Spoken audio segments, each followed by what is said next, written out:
বিশ্বজিৎ হত্যা মামলায় 2 জনের ফাঁসি বহাল, 15 জনের যাবজ্জীবন, খালাস 4, তদন্তে গাফেলতি খতিয়ে দেখার নির্দেশ। খাল নদী দখলমুক্ত করে পরিবেশের ভারসাম্য ফেরাতে হবে। জাতীয় পরিবেশ কমিটির সভায় প্রধানমন্ত্রী বনায়ন বাড়ানোর তাগিদ। ভিসা পাননি 57,000-এরও বেশি হজযাত্রী, অনেকেই অনিশ্চয়তায়, শিগগিরই সংকট দূর হওয়ার আশ্বাস সরকারের। মেট্রো রেলের কোচের ব্যয় 4,200 কোটি টাকা, প্যাকেজ 8-এর চুক্তি সই, আংশিক চালু 2019 সালে। ভারতের মুজফ্ফরনগরে আনসারুল্লাহর সংগঠক গ্রেফতার, আশ্রয় দিত বাংলাদেশ থেকে পলাতক জঙ্গিদের।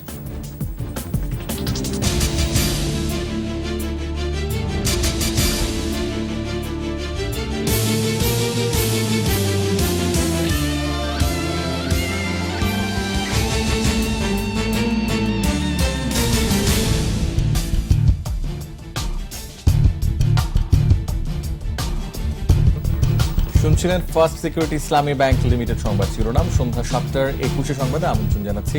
আমি রিয়াজ হাফিজ এবং আমি নুসরাত উর্মি। সংবাদে আরো থাকছে। সংকট সংগ্রামে আজও বাঙালির প্রেরণার উৎস বিশ্বকবি রবীন্দ্রনাথ ঠাকুর। প্রয়াণ দিবসে নানা আয়োজন।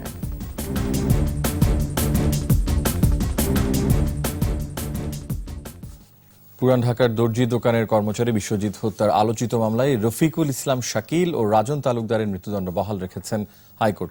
বাকি আসামিদের মধ্যে 4 জনের যাবজ্জীবন কারাদণ্ড ও 4 জনকে খালাসের রায় দিয়েছেন। আপিল না করা ও পলাতক 11 জনের বিষয়ে হাইকোর্ট কোনো মন্তব্য না করায় যাবজ্জীবন কারাদণ্ডই বহাল রয়েছে। রায় তদন্ত কর্মকর্তার বিরুদ্ধে গাফিলতির অভিযোগ তদন্ত করার নির্দেশ দিয়েছে আদালত। বিস্তারিত শাকের আরজুর রিপোর্টে।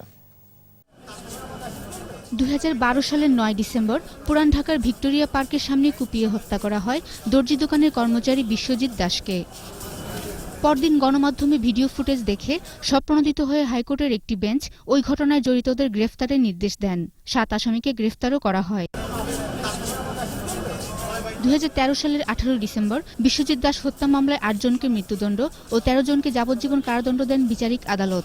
রায়ের 1 সপ্তাহের মধ্যে বিশ্বজিৎ হত্যা মামলার ডেথ রেফারেন্স যায় হাইকোর্টে। 15 দিন শুনানি শেষে রোববার রায় ঘোষণা করেন বিচারপতি রুহুল কুদ্দুস ও বিচারপতি বিষ্ণুদেব চক্রবর্তীর বেঞ্চ। মোহাম্মদ রফিকুল ইসলাম শাকিল ও রাজন তালুকদারের মৃত্যুদণ্ড বহাল রেখেছেন এবং মাহবুজুর রহমান নাহি, ইমদাদ হক ইমদাদ, জিএম রাশিদ ওরফে শাওন, মীর মোহাম্মদ নুর আলম লিমনের মৃত্যুদণ্ড থেকে সাজা কমিয়ে যাবজ্জীবন দিয়েছেন এবং মৃত্যুদণ্ড প্রাপ্ত সাইফুল ইসলাম ওরফে সাইফুল, কায়ুম মিয়া ওরফে টিপুকে মৃত্যুদণ্ড থেকে তাকে খালাস প্রদান করেছে এবং গোলাম মোস্তফা ওরফে মোস্তফা এবং HM কিবরিয়া তাদেরকে মামলা হইতে খালাস প্রদান করেছে। রায়ে বিশ্বজিৎ হত্যাকাণ্ডের ঘটনায় পুলিশ প্রতিবেদন, চিকিৎসকের প্রতিবেদন ও তদন্ত কর্মকর্তার গাফিলতির বিষয়ে উল্লেখ করেছেন হাইকোর্ট। তদন্তেরও নির্দেশ দেন আদালত। ছাত্র রাজনীতি ভয়ঙ্কর রূপ ধারণ করেছে উল্লেখ করে জ্যেষ্ঠ রাজনীতিবিদদের নিষ্ক্রিয়তা মেনে নেওয়া যায় না বলেও মন্তব্য করেন হাইকোর্ট বেঞ্চ।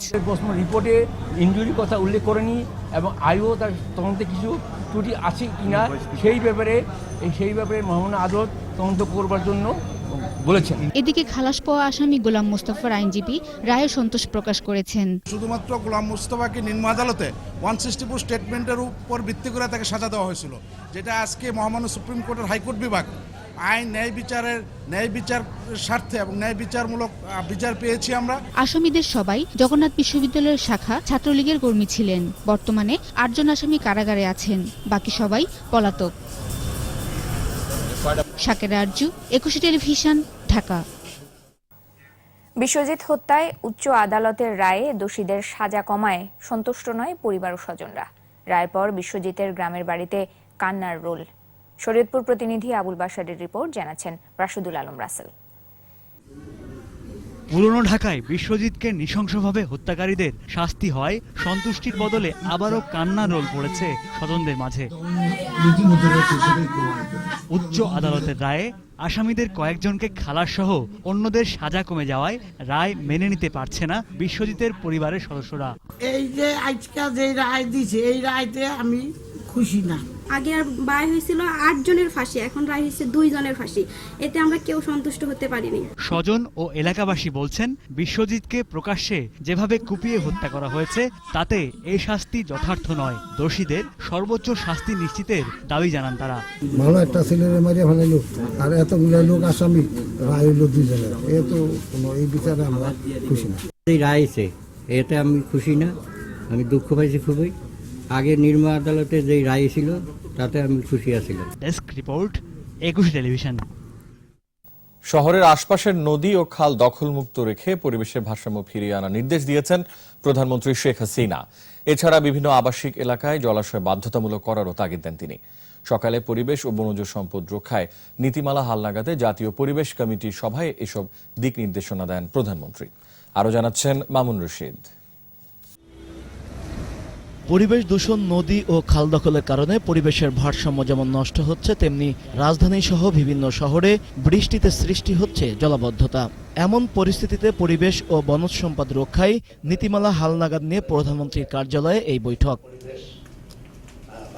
খাল ও নদী দখলমুক্ত করে দূষণমুক্ত করার নির্দেশ দেন প্রধানমন্ত্রী।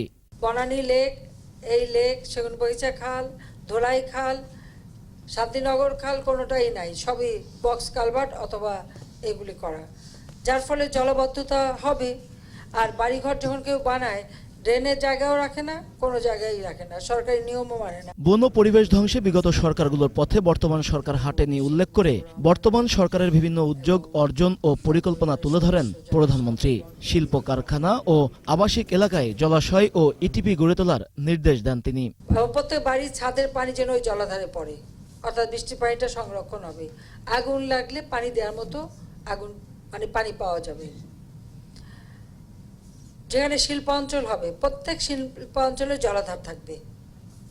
এটা কিন্তু আমার সুনির্দিষ্ট নির্দেশ, এবং যত প্ল্যান হয় আমি নিজেও দেখি, সেখানে জলাধার থাকতে হবে। যতগুলি স্থাপনা হবে তার যে বৃষ্টির পানিটা এসে ওই জলাধারে যাবে।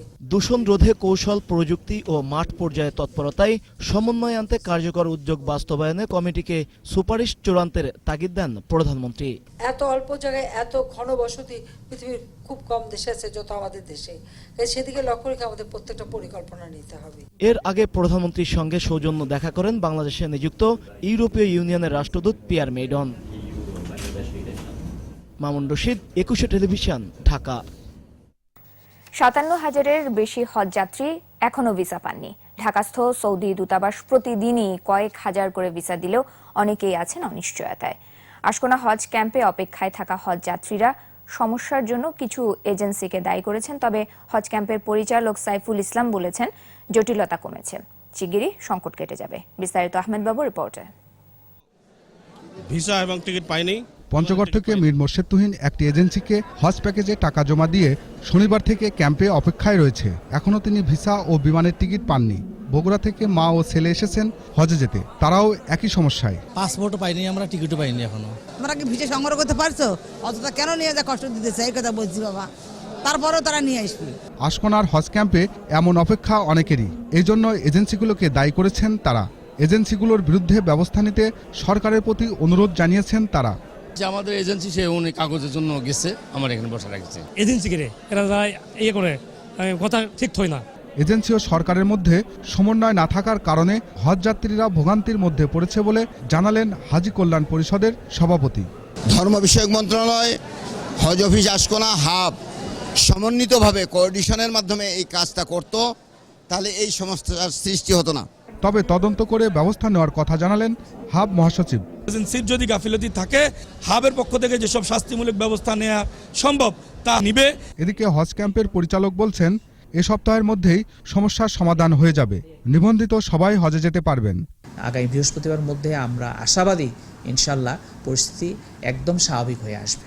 এবছর 1,27,198 জন সরকারি বেসরকারি ব্যবস্থাপনায় হজে যাওয়ার জন্য টাকা জমা দিয়েছেন। এ পর্যন্ত প্রায় 70,000 হজযাত্রী ভিসা পেয়েছেন, আর সৌদি আরবে পৌঁছেছেন 41,042 জন। আহমদ বাবু, 21 টেলিভিশন, ঢাকা। 2019 সালের মধ্যে উত্তরা থেকে আগারগাঁও পর্যন্ত মেট্রো রেল চালু হবে, আর পরের বছর মতিঝিল পর্যন্ত চালু করা সম্ভব হবে বলে জানিয়েছেন সড়ক পরিবহন ও সেতুমন্ত্রী ওবায়দুল কাদের। মেট্রো রেল প্রকল্পের প্যাকেজ ৮-এর চুক্তি সই অনুষ্ঠানে মন্ত্রী বলেন, মাঝখানে প্রকল্পের কাজে কিছুটা স্থবিরতা আসলেও পরিকল্পনা অনুযায়ী কাজ এগোচ্ছে। তৌহিদুর রহমানের রিপোর্ট।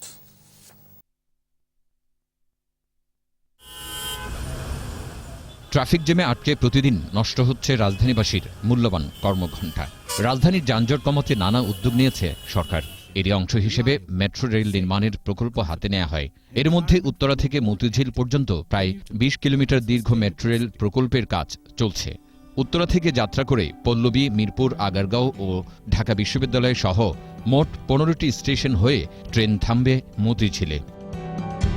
দুপুরে রাজধানীর একটি হোটেলে Dhaka mass rapid transit development project DMRTDPর চুক্তি সই অনুষ্ঠান শেষে সড়ক পরিবহন ও সেতুমন্ত্রী জানালেন প্রকল্পের বিস্তারিত। রেলকোচ ও রেল ট্রাকের জন্য ৪,২৫৭ কোটি টাকা খরচ হবে বলে জানান মন্ত্রী।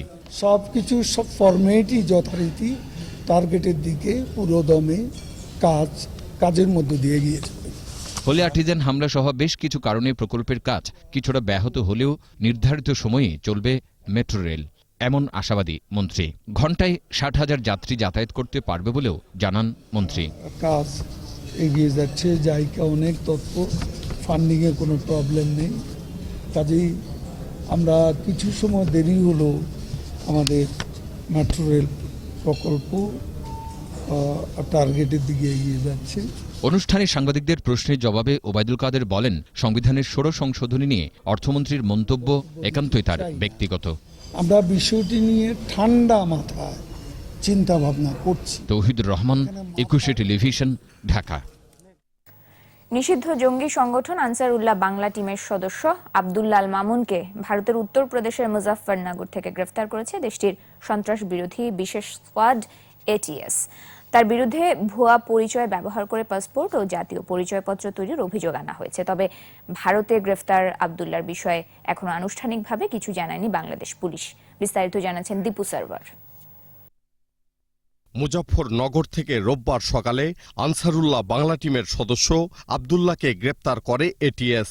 ভারতে পালিয়ে যাওয়া বাংলাদেশি জঙ্গিদের সহযোগিতার অভিযোগ আনা হয়েছে তার বিরুদ্ধে। আইনশৃঙ্খলা রক্ষাকারী বাহিনীর বরাত দিয়ে ভারতের বিভিন্ন গণমাধ্যম জানিয়েছে, ২০১১ সাল থেকে উত্তরপ্রদেশের দেওবন্দে বসবাস করছিল আব্দুল্লাহ। ১ মাস আগে অবস্থান পরিবর্তন করে মুজাফফরনগরে যায় সে। আব্দুল্লাহকে গ্রেপ্তারের পর ATS কর্মকর্তারা জানিয়েছেন, তার কাছ থেকে ১১টি ভুয়া পরিচয়পত্র উদ্ধার করা হয়েছে। আর তার বিরুদ্ধে জঙ্গি কর্মকাণ্ডে জড়িত থাকার পাশাপাশি ভুয়া পরিচয়ে পাসপোর্ট ও জাতীয় পরিচয়পত্র তৈরির অভিযোগ আনা হয়েছে।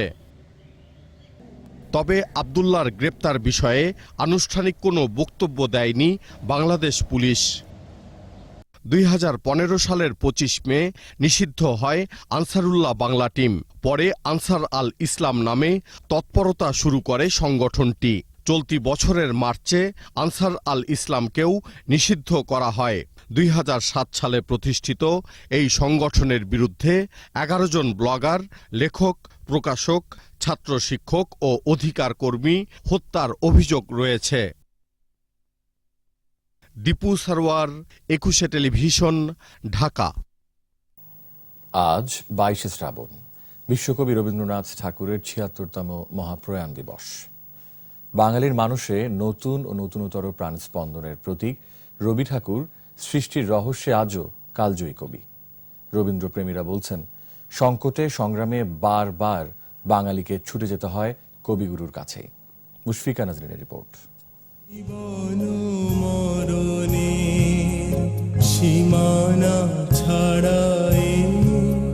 বাংলা জীবনাচরণকে নানাভাবে প্রভাবিত করেছেন যে মানুষটি, তিনি রবীন্দ্রনাথ ঠাকুর। বাংলার সপক্ষে ছিল তার আজন্ম সংগ্রাম। সংকীর্ণতার প্রাচীর ভেঙে বিশ্বব্যাপ্তির সঙ্গে মিলনের আকাঙ্ক্ষা ছিল তার সমস্ত রচনা ঘিরে। মানুষে মানুষে বিভেদ, বৈষম্য, সংকীর্ণতা দূর করে শান্তির অমীয় বাণী শুনিয়েছেন কবি। রবীন্দ্রনাথের গান একটা শুদ্ধ হৃদয়ের মানুষ যারা, তাদের গান, যাদের ভেতরে অনেক বেশি অন্যায় চিন্তা, পাপবোধ, তারা বুঝতে পারবে না রবীন্দ্রনাথের গান। সেই ক্ষেত্রে আমি বলবো বিশেষ, নাহলে রবীন্দ্রনাথের গান সকলের। আকাশ আমায় ভরলো আলোয়। 1861 সালে জোড়াসাঁকোর ঠাকুর পরিবারে ঘর আলো করে আসেন ছোট্ট রবি। ছোটবেলায় প্রথাগত বিদ্যালয় শিক্ষা তিনি নেননি। মাত্র 8 বছর বয়সে শুরু হয় তার কাব্য রচনা। 1874 সালে তত্ত্ববোধিনী পত্রিকায় প্রথম কবিতা অভিলাষ প্রকাশিত হয়। গান, কবিতা, ছোট গল্প, উপন্যাস, প্রবন্ধ সহ সাহিত্যের সব শাখায় ছিল তার অবাধ বিচরণ। প্রায় 2000 গান লেখেন কবি। 77 বয়সে চিত্রচর্চা শুরু করেন। রবীন্দ্রনাথের সেই কালোজয়ী লেখা তো কাল ধরে, কালের পর কাল টিকে থাকবে। এটা কখনোই মুছে যাবার নয়, কখনোই এটা ভুলবার নয়। বাঙালির অস্তিত্বটাই তাহলে অর্ধেক হয়ে যাবে যদি রবীন্দ্রনাথকে আমরা বাদ দিতে চাই। শ্রাবণের ধারার মতো। 1913 সালে গীতাঞ্জলি কাব্যগ্রন্থের ইংরেজি অনুবাদের জন্য প্রথম বাঙালি হিসেবে নোবেল পান রবীন্দ্রনাথ। শোষণ বৈষম্যের বিরুদ্ধে সোচ্চার কবি 1919 সালে জালিয়ানওয়ালাবাগ হত্যাকাণ্ডের প্রতিবাদে প্রত্যাখ্যান করেন ব্রিটিশ সরকারের দেয়া নাইট উপাধি। জীবনের শেষ 4 বছর শারীরিক অসুস্থতায় কেটেছে কবির দিনগুলো। মৃত্যু চেতনাকে কেন্দ্র করে তখনকার কবিতাগুলো ছিল অবিস্মরণীয় পংক্তিমালা। কবির বিশ্বাস, মরণের শতধারায় ধৌত হয়ে জীবনের সংকীর্ণতা, অসম্পূর্ণতা থেকে মুক্তি ঘটে মানুষের।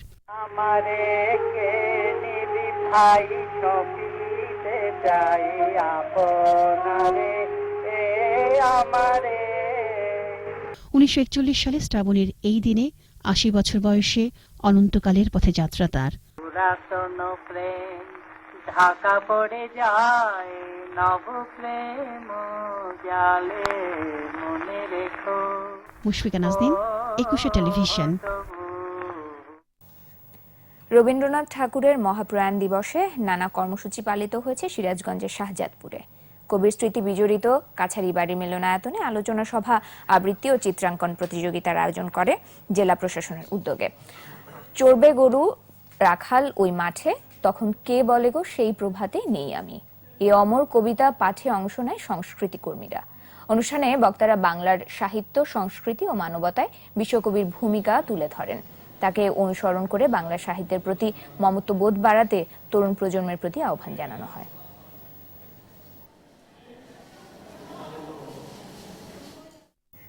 ইসলামী ব্যাংক বিরতি, যখন ফিরছি তখন অন্যান্য খবরের সঙ্গে আরো থাকবে। কোরবানি ঈদের আগেই 52,500 টাকা পাবেন মুক্তিযোদ্ধারা। বিচারাধীনদের বিষয়ে সিদ্ধান্ত পরে। ষোড়শ সংশোধনীর রায় সরকারের নৈতিক পরাজয় বললেন ফখরুল। নতুন রাজনৈতিক জোটকে স্বাগত জানাবে বিএনপি। আমন্ত্রণ, আপনারা দেখছেন সন্ধ্যা 7টার 21 সংবাদ। স্বাস্থ্য পরীক্ষার জন্য সিঙ্গাপুর গেছেন রাষ্ট্রপতি মোহাম্মদ আব্দুল হামিদ। রাষ্ট্রপতিকে বহনকারী সিঙ্গাপুর এয়ারলাইন্সের একটি নিয়মিত ফ্লাইট দুপুর 1:25 হযরত শাহজালাল আন্তর্জাতিক বিমানবন্দর ত্যাগ করে। মাউন্ট এলিজাবেথ হসপিটালে রাষ্ট্রপতির স্বাস্থ্য পরীক্ষা এবং সিঙ্গাপুর ন্যাশনাল আই সেন্টারে চোখের চিকিৎসা করানোর কথা রয়েছে।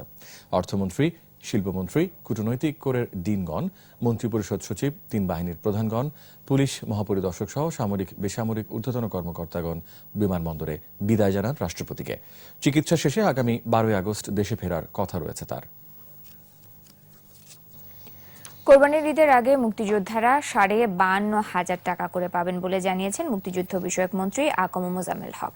তিনি বলেন, এর মধ্যে গত ঈদের বকেয়া উৎসব ভাতা, জুলাই থেকে সেপ্টেম্বর 3 মাসের সম্মানী ভাতা ও আগামী ঈদের উৎসব ভাতাও রয়েছে। বিকেলে মন্ত্রণালয়ের সাংবাদিকদের তিনি বলেন, গত অর্থ বছরে অর্থের যোগান না থাকায়, গত ঈদে বোনাস ও ভাতা না দেয়ায় এই ঈদে বকেয়া উৎসব ভাতা ও সম্মানী ভাতা একসঙ্গে দেয়া হচ্ছে। মুক্তিযোদ্ধাদের সম্মানী ভাতা যেমন বৃদ্ধি করা হয়েছে, তেমনি চাকুরিজীবীদের মতো উৎসব ভাতাও চালু করা হয়েছে। মন্ত্রী বলেন, সারা দেশের মুক্তিযোদ্ধাদের তালিকা তৈরির কাজ চলছে। যারা এখনো আপিল করেননি তাদের আপিল করার সুযোগ রয়েছে বলেও জানান তিনি। অগাস্ট মাসের 25 তারিখ 26 তারিখের মধ্যে প্রত্যেক মুক্তিযোদ্ধার কাছে আমরা 52,500 টাকা ইনশাল্লাহ পৌঁছে দেবো অ্যাকাউন্টে, তাদের স্বস্ব অ্যাকাউন্টে চলে যাবে 52,500 টাকা। নিম্ন আদালতের বিচারকদের শৃঙ্খলা বিধির গেজেট প্রকাশে আরও 2 সপ্তাহ সময় পেল রাষ্ট্রপক্ষ। রাষ্ট্রপক্ষের সময় আবেদনের পরিপ্রেক্ষিতে প্রধান বিচারপতি সুরেন্দ্র কুমার সিনহার নেতৃত্বাধীন 6 সদস্যের পূর্ণাঙ্গ বেঞ্চ এই সময় দেন। গেজেট বিষয়ে আদালত রাষ্ট্রপক্ষে 4 সপ্তাহ সময়ের আবেদন জানান অ্যাটর্নি জেনারেল মাহবুবে আলম। আদালত 2 সপ্তাহ সময় দেন। বিষয়টির উপর পরবর্তী আদেশের জন্য আগামী 20 আগস্ট দিন ধার্য করেছে আপিল বিভাগ। গণতন্ত্রের স্বার্থে নতুন যে কোনো রাজনৈতিক জোটকে বিএনপি সব সময় স্বাগত জানাবে বলে মন্তব্য করেছেন মহাসচিব Mirza Fakhrul Islam Alamgir. Doctors association of Bangladesh ড্যাবের প্রতিষ্ঠা বার্ষিকীতে দলের প্রতিষ্ঠাতা সাবেক রাষ্ট্রপতি জিয়াউর রহমানের সমাধিতে শ্রদ্ধা জানান মির্জা ফখরুল সহ ড্যাব সদস্যরা। পরে সাংবাদিকদের বিভিন্ন প্রশ্নের জবাব দেন বিএনপি মহাসচিব। তিনি বলেন, ষোড়শ সংশোধনী বাতিল ঘোষণার পর সরকারের নৈতিক পরাজয় হয়েছে, জবাবদিহিতার সুযোগ নেই, তাই বেআইনিভাবে ক্ষমতা দখল করে রাখা হয়েছে বলেও অভিযোগ করেন তিনি।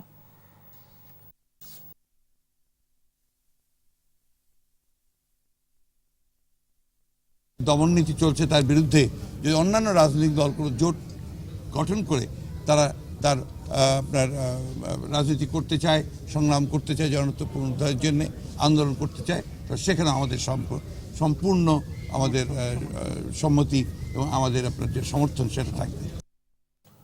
আজ বিশ্ব বন্ধু দিবস। প্রতি বছর আগস্টের প্রথম রোববার বিশ্বব্যাপী পালিত হয়ে আসছে দিবসটি। আধুনিক এ যুগে বন্ধুত্বের ধরন পাল্টালেও আবেদনটি এখনো আদি আর অকৃত্রিম। একজন ভালো বন্ধু যেমন জীবনকে রাঙিয়ে তুলতে পারে, তেমনি অসৎ সঙ্গ জীবনকে নিয়ে যেতে পারে ধ্বংসের দ্বার প্রান্তে। তাই বন্ধু বাছাইয়ে সতর্ক থাকার পরামর্শ বিশেষজ্ঞদের। ইব্রানুর শাওনের রিপোর্ট।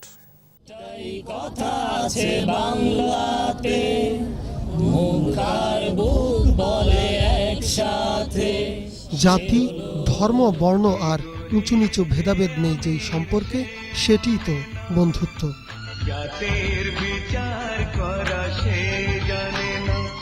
বন্ধু আর বন্ধন একই মুদ্রার এপিঠ ওপিঠ। হৃদয়ের সবটুকু আবেগ নিংড়ে মনের কথা বলা, হাতে হাত রেখে নিশ্চিন্তে পথ চলা।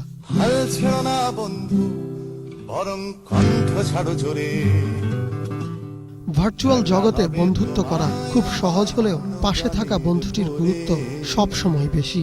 বিপদে আপদে যেই মানুষটি পাশে থাকবে সব সময়। বন্ধুত্ব হচ্ছে সব সম্পর্কগুলোর মধ্যে একটা বিশুদ্ধতম সম্পর্ক। যা ফিল করি আমি তাকে ওইটাই উপস্থাপন করতে পারবো এবং সে আমার মতো নিবে। আমার এক্সপ্রেস করতে হবে না আমি কেমন, সে আমাকে বুঝবে। পাশাপাশি থাকা, একসঙ্গে থাকা। তবে না বুঝে না জেনে যাকে তাকে বন্ধু বানিয়ে ফেলাও যুক্তিযুক্ত নয় বলে মন্তব্য এই বিশেষজ্ঞের। সিলেকশনটা এটা কিন্তু অনেক ইম্পর্টেন্ট বিষয়। এখানে ব্যক্তি মানুষটার যেমন ইম্পর্টেন্স বা মানে চিন্তা করাটা খুব ইম্পর্টেন্ট, একই সাথে ফ্যামিলি বা অন্য যারা আছে তাদেরও কিন্তু ইম্পর্টেন্ট। 1935 সালে প্রথমবারের মতো যুক্তরাষ্ট্রে বন্ধু দিবস পালিত হলেও সময়ের পরিক্রমায় এখন তা পালিত হচ্ছে বিশ্বব্যাপী। ইবনুর শাওন, 21 টেলিভিশন, ঢাকা। এবার আমাদের বিশেষ আয়োজন শোকাবহ আগস্ট।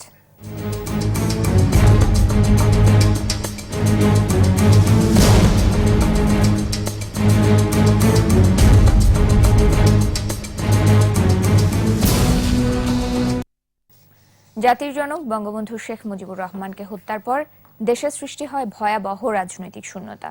ক্ষণে ক্ষণে বদলাতে থাকে ক্ষমতার দৃশ্যপট। সকল রাজনৈতিক কর্মকাণ্ড নিষিদ্ধ করে জারি করা হয় সামরিক আইন। মুক্তিযুদ্ধের রণধ্বনি জয় বাংলার বিপরীতে উচ্চারিত হতে শুরু করে বাংলাদেশ জিন্দাবাদ। বাংলাদেশের যাত্রা শুরু হয় সামরিকতন্ত্র ও পাকিস্তানি ভাবধারার। বিস্তারিত মিরাজ মিজুর রিপোর্টে।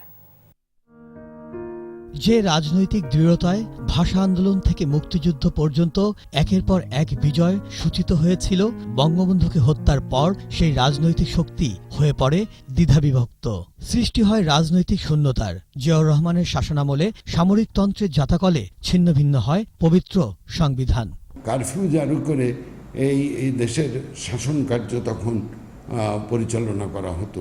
খুনি খন্দকার মোশতাক রাষ্ট্রপতির দায়িত্ব কেড়ে নিয়ে তিনি এমন কতগুলো পরিবর্তন সংবিধানের এবং রাষ্ট্র পরিচালনা ব্যবস্থা নিয়ে আসেন, যেটা আমাদের মৌলিক মুক্তিযুদ্ধের মৌলিক নীতিমালার পরিপন্থী। ধর্মনিরপেক্ষ বাংলাদেশকে পাকিস্তানি ভাবধারায় ধর্মীয় রাজনীতির লেবাসে বদলে ফেলার সব আয়োজন শুরু হয়ে যায়। আমরা পাকিস্তানি ধারাকে নাকচ করে তার পাল্টা একটা প্রগতিশীল ব্যবস্থা প্রতিষ্ঠার স্বপ্ন নিয়ে দেশকে স্বাধীন করেছিলাম। জিয়াউর রহমান ধর্মনিরপেক্ষতাকে বাতিল করেছিল। এখন কাগজে কলমে ধর্মনিরপেক্ষতা থাকলেও রাষ্ট্রধর্ম ইসলামের বিধান তো বাতিল হয়নি। রাষ্ট্রপতির নির্বাহী আদেশে বাতিল করা হয় দালাল আইন। ফলে মুক্তি পেয়ে যায় বিচারাধীন 11,000 রাজাকার আলবদর। আমরা দেখতে পেলাম যে শুধু এই 11,000ই নয়, যারা সাজাপ্রাপ্ত মার্ডার কেসের জন্য যারা সাজাপ্রাপ্ত সেই সব আসামিদেরকেও ৭৫-এর পরে অনেককে ছেড়ে দেওয়া হলো। জাতিসংঘে যিনি গিয়ে পাকিস্তান প্রতিনিধি দলের নেতা হিসাবে বাংলাদেশের বিরুদ্ধে বক্তব্য দিয়েছিলেন, তাকে এই বাংলাদেশের প্রধানমন্ত্রী করা হলো। মুক্তিযুদ্ধের চেতনাধারার সামান্য অবশেষগুলোকেও সম্পূর্ণভাবে রূপান্তরিত করে উল্টা পথে বাংলাদেশের যাত্রা শুরু হয়েছিল। ভাষা আন্দোলন থেকে মুক্তিযুদ্ধ, নানা চড়াই উতরাই পেরিয়ে যে নেতৃত্ব তৈরি হয়েছিল, হত্যা, নির্যাতন আর গুম করে সেই নেতৃত্বকে চিরতরে পঙ্গু করে দেন জিয়া রহমান, এমনটাই মনে করেন রাজনীতিবিদরা। হত্যা করার ঘটনাটা। মিরাজ মিজু, ২১ টেলিভিশন, ঢাকা। আমার নিচ্ছে ইসলামী ব্যাংক বিরতি। যখন ফিরছি তখন অন্যান্য খবরের সঙ্গে আরও থাকবে। ঝিনাইদহে স্বেচ্ছাসেবক লীগ নেতাকে কুপিয়ে হত্যা, তদন্তে নেমেছে পুলিশ। উত্তর কোরিয়ার বিরুদ্ধে জাতিসংঘের নিষেধাজ্ঞা আরোপ, রপ্তানি ও বিনিয়োগ কাটছাঁটের সিদ্ধান্ত।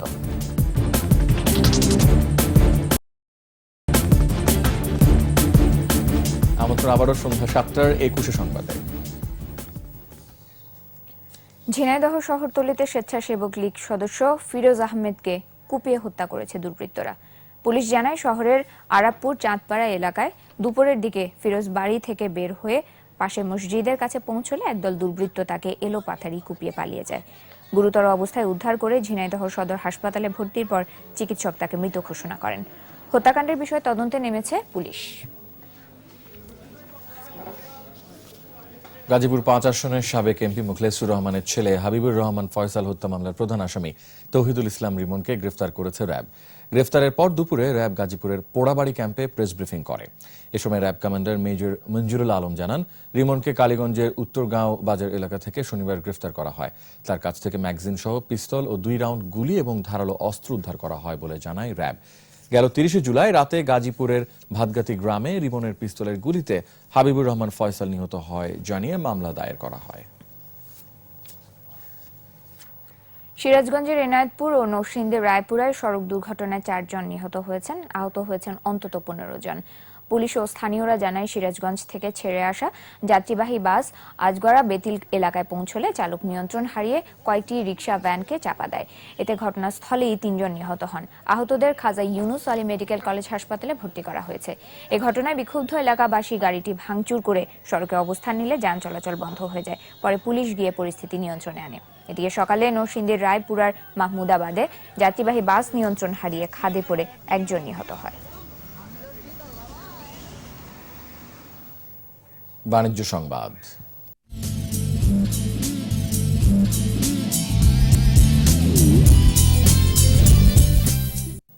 খুলনায় south Bangla agriculture and commerce SBSC bank লিমিটেডের ৫৭তম শাখার কার্যক্রম শুরু হয়েছে।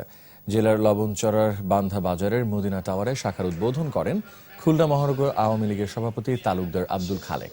এ সময় উপস্থিত ছিলেন ব্যাংকের চেয়ারম্যান SM আমজাদ হোসেন। উদ্বোধনী অনুষ্ঠানে বক্তারা জানান, ২০২১ সালের মধ্যে বাংলাদেশকে মধ্যম আয়ের দেশে উপনীত করার জন্য সরকার যে ঘোষণা দিয়েছেন তা বাস্তবায়িত করতে SBSC তাদের কার্যক্রম চালিয়ে যাবে। এ সময় ব্যাংকের কর্মকর্তারাও উপস্থিত ছিলেন। মডার্ন ডায়াগনস্টিক সেন্টার আন্তর্জাতিক সংবাদ।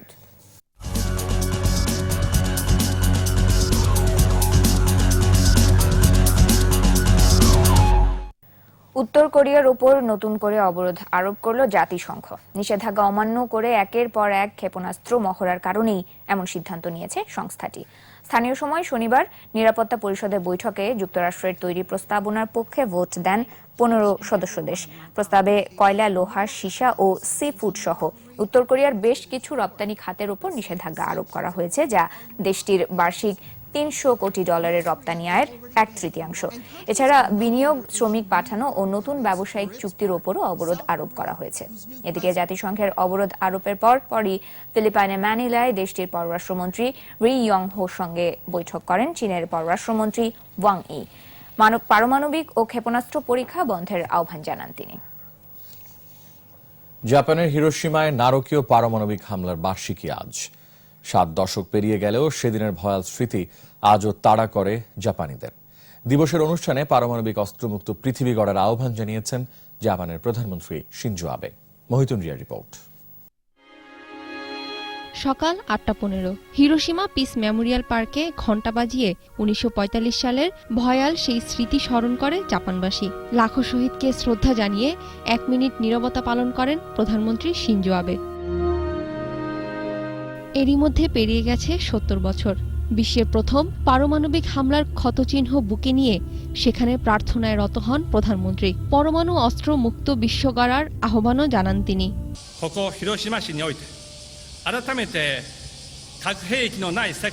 ভয়াবহ সেই দিনের কথা স্মরণে হিরোশিমা পার্ক ও মিউজিয়ামে জড়ো হন তরুণরাও।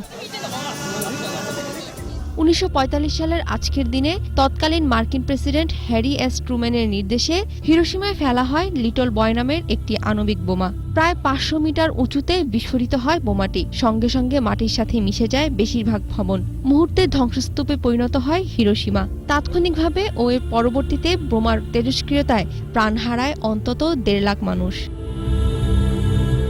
মহিতুন রিয়া, 21 টেলিভিশন। ইসলামী ব্যাংক বিরতি, যখন ফিরছি তখন অন্যান্য খবরের সঙ্গে আরো থাকবে। টাইগার ব্যাটিং অজি বোলারদের চিন্তার কারণ হতে পারে। তামিম মুশফিকদের নিয়ে মার্ক ও নীলের মূল্যায়ন। বিশ্ব অ্যাথলেটিক্সের 100 মিটারের স্বর্ণ জিতলেন যুক্তরাষ্ট্রের গ্যাটলিন, হেরে গেলেন উসাইন বোল্ট। আমন্ত্রণ আবারও সন্ধ্যা 7:21 সংবাদে। সংবাদের পর্যায়ে খেলার খবর জানাচ্ছেন তাসনিম আফিফা।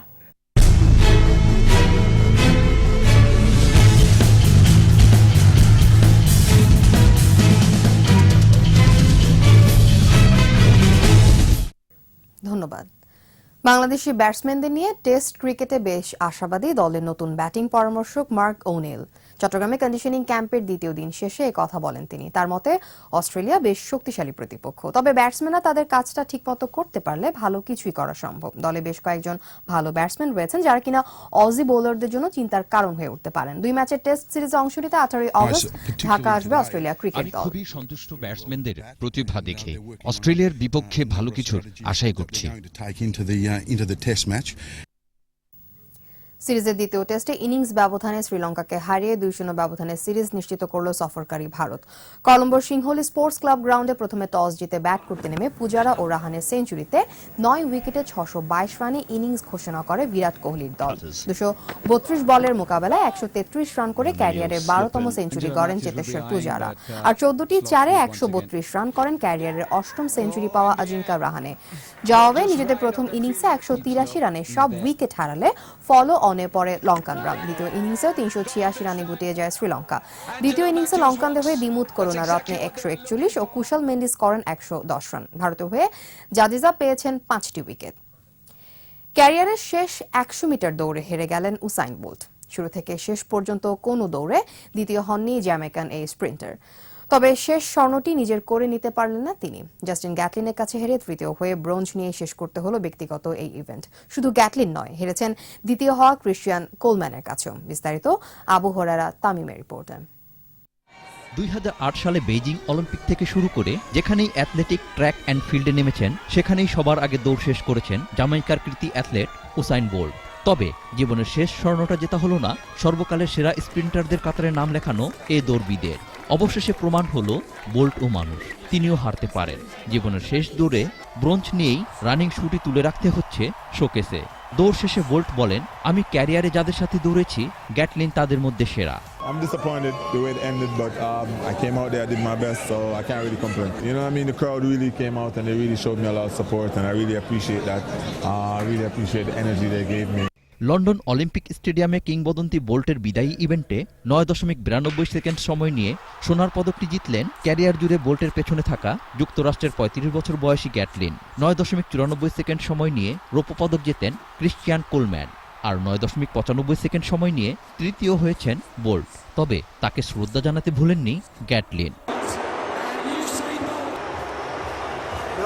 2016 সালে রিও অলিম্পিকে স্বর্ণ জিতেই ঘোষণা দিয়েছিলেন লন্ডন অলিম্পিক চ্যাম্পিয়নশিপের পরই অবসর নেবেন তিনি। ক্যারিয়ারে 8টি অলিম্পিক ও 11টি বিশ্ব অ্যাথলেটিক চ্যাম্পিয়নশিপের স্বর্ণ রয়েছে বোল্টের ঝুড়িতে। Abu Hurairah Tamim, 21 television. German super cup ফুটবলে বরুসিয়া ডর্টমুন্ডকে টাই ব্রেকারে 5-4 গোলে হারিয়ে শিরোপা জিতল বায়ার্ন মিউনিখ। দুইবার পিছিয়ে পড়েও পেনাল্টি শুটআউটে জয় পায় বায়ার্ন। নির্ধারিত সময় 2-2 গোলের সমতা থাকায় ম্যাচ গড়ায় টাই ব্রেকারে। সিগন্যাল ইদুনা পার্কে প্রথমার্ধে ক্রিস্টিয়ান পুলিসিচের গোলে বরুসিয়া এগিয়ে গেল বায়ার্নকে সমতায় ফেরে স্ট্রাইকার রবার্ট লেভানডোভস্কি।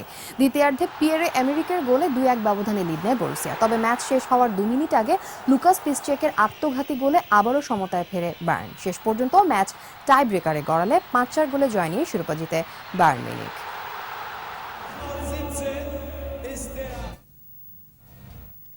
গ্যালারিতে বসেই পিএসজির জয় দেখলেন নেইমার। ফ্রেঞ্চ লিগ 1-এর প্রথম ম্যাচে এমিয়েন্সের বিপক্ষে 2-0 গোলে জয় পেয়েছে পিএসজি। ইন্টারন্যাশনাল ট্রান্সফার সার্টিফিকেট না থাকায় লিগ 1-এর প্রথম ম্যাচে মাঠে নামা হয়নি বার্সা থেকে আসা নেইমারের। তাই দর্শক হয়ে থাকলেন এই ব্রাজিলিয়ান ফরওয়ার্ড।